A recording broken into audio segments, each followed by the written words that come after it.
So, ito na guys. Ipagpatuloy. Pasensyahan nyo na ako guys. Pag maayos ko na yung phone ko, may ano pa ako sa inyo, ha? Tapos, ito na yon. Kahit yung mga ilong-ilong nyo, lalagyan nyo lahat. Kasi maganda kasi sa mukha talaga yung ginagawa ko guys. Promise.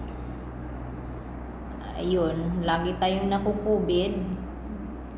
So, kaya palagi ako nakamas dati. So, pagdating ko talaga dito sa Malaysia guys, talagang wala akong naisip at saka ayaw ko lumalabas kasi parang ayaw ko makita ng tao yung mukha ko, alam nyo yun, ayaw ko talaga kasi nahihiya ako. So ngayon wala na akong pakialam, lumalabas ako, hindi ako magmamas minsan, pero yung partner ko talaga ayaw, alam nyo na, kasi ano siya respeto na lang sa ano niya. Siyempre ibang ano sila, religion nila iba. So kaya ang ginawa ko is nag-ano na lang, magmas ako, pero at least confident na ako sa sarili ko.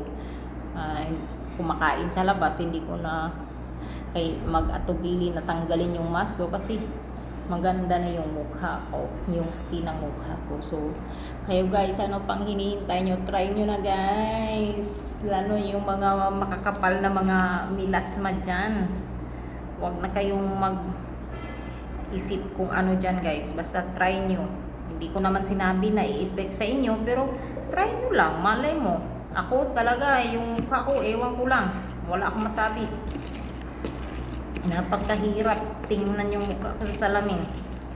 Sabihin ko kailan kaya ako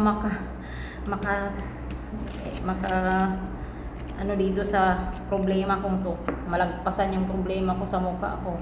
Pero ito na guys, huwag niyong anuhan hanggang sa mawala yung milasma ninyo. Ipagpatuloy. Pero ay, nakalimutan ko talaga. Ano guys, kung makapala yung mga milasma ninyo, i-ano ninyo ng twice a week. Twice a week guys.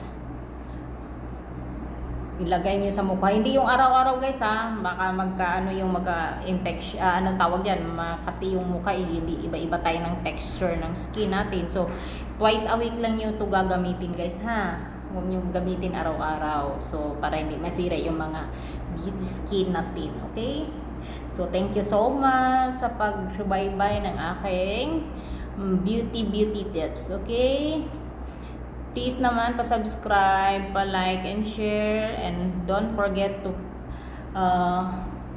press the bell button. At saka meron pa akong ano sa inyong lahat guys, may magbablog muna ako dito sa Malaysia. Okay?